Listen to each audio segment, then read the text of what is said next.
Halo bos, selamat pagi. Sekarang kita bersiaran dari Bangkok International Motor Show 2026. Ini kereta kedua yang kami review ini, Isuzu D-Max. Bang, boring lah bang. Sama je kot. Tak, ini Isuzu D-Max EV. Maksudnya pickup yang full EV dan kita sekarang berada di negara EV, iaitu negara pickup. Okey.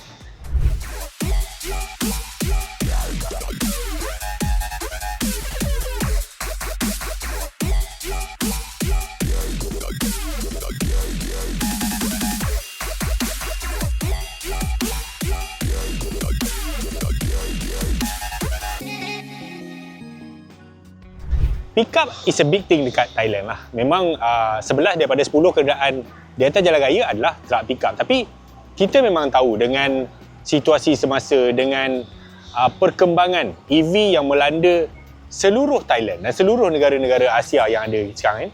Jadi pickup juga tidak lari daripada mendapat tempias EV. Walaupun secara logiknya kan, kalau kita fikir sebenarnya enjin-enjin yang dihasilkan oleh teknologi daripada diesel menghasilkan torque yang lebih bagus, lebih tinggi, lebih efisien, lebih jimat dan lebih segala-galanya lah untuk sebuah workhorse yang macam ni.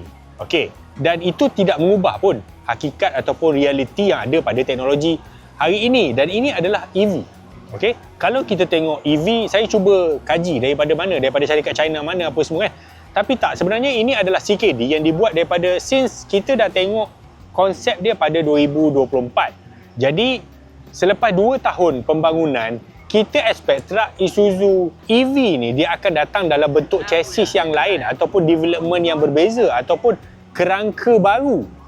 Tetapi tidak, dia menggunakan kerangka sedia ada, platform sedia ada, cuma dia lebih kepada plug and play. Maksudnya asal dia adalah Isuzu D-Max yang current model, tapi dia bongkar semua, dia letak motor, letak bateri, letak motor belakang, jadilah ia Isuzu D-Max Electric. In fact, kalau kita tengok dekat luar, kebiasaannya kalau bila dia EV, dia akan tutup lah semua benda ni. Dia akan tutup sebab EV dah tak memerlukan cooling system lah. Kenapa perlu ada grill-grill macam ni? Sedangkan dia nak sejukkan apa benda je kan. Motor tu tak perlu disejukkan pun. Jadi daripada luar dia langsung tak nampak macam dia sebuah EV. Kecuali anda tengok dekat side door dekat tepi tu ada EV, dan juga dekat cap belakang tu dia tulis dual motor, dan itu menandakan ia adalah EV. Okey. Dia pakai dua motor. Motor depan dan juga motor belakang. Power total output dia 190 PS dan juga torque lebih kurang 350 Nm of torque. Okey. Untuk konteks, kereta ni dia ada dua pilihan enjin lah, 2.2 diesel turbo dan juga 3.0 diesel turbo. Even untuk 2.2 diesel memang dia keluar dalam 160 PS, tapi torque dia 400.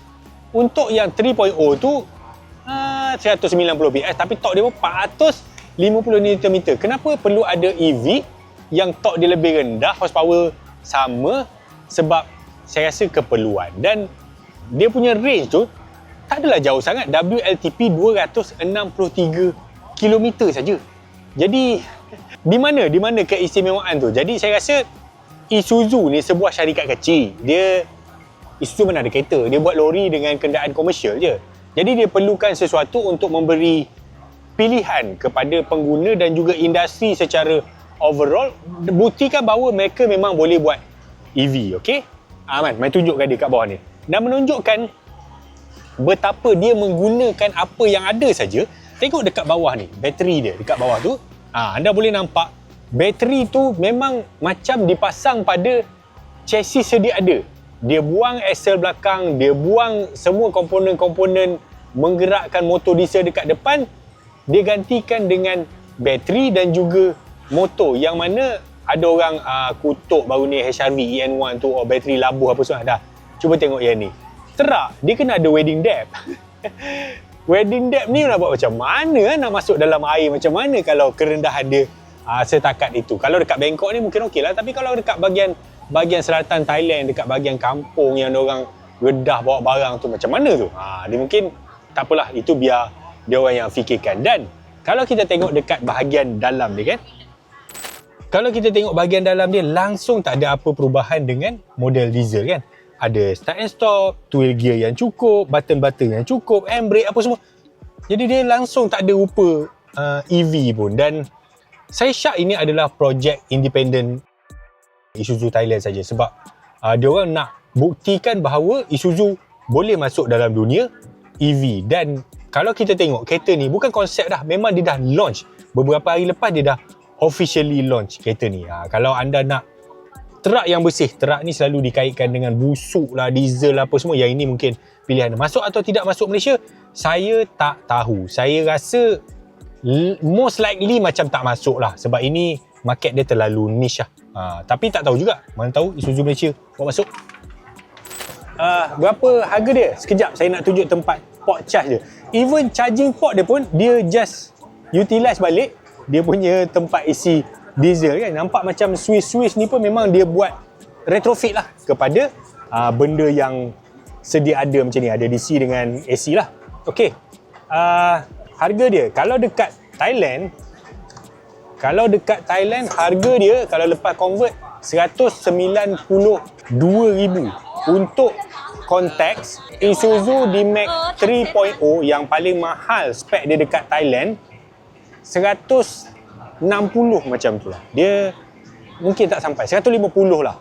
Like 50,000 lebih mahal, range lebih pendek, power lebih kurang. Susah untuk justify sebenarnya. Tapi dengan apa yang dia packagekan dekat sini, ini 3.0 diesel tu, dia ikut spek yang tu. Maksudnya dengan leather seat, dengan navy, dengan ADAS full apa semua, dia ikut yang tu. Cuma dia adalah version elektrik. Sama ada berjaya ataupun tidak, kita tak akan tahu. Market dia akan menentukan. Tapi kalau mengikut demand EV dekat Thailand yang sedang menggila sekarang, dan juga orang tengah membuang harga, especially player China, memang EV tengah naik lah. Dan situasi perang dekat Teluk sekarang yang minyak harga naik, diesel tak stable apa semua, orang towards EV. Mungkin kesempatan itu ada peluang pada D-Max ni. Kita tak tahu. Masa yang akan menentukan. Alright. Itu saja video kita D-Max EV pada hari ini. Jangan lupa follow, subscribe Mekanika Malaysia, like dan juga follow banyak Bangkok International Motor Show yang kami buat video lain. Ciao.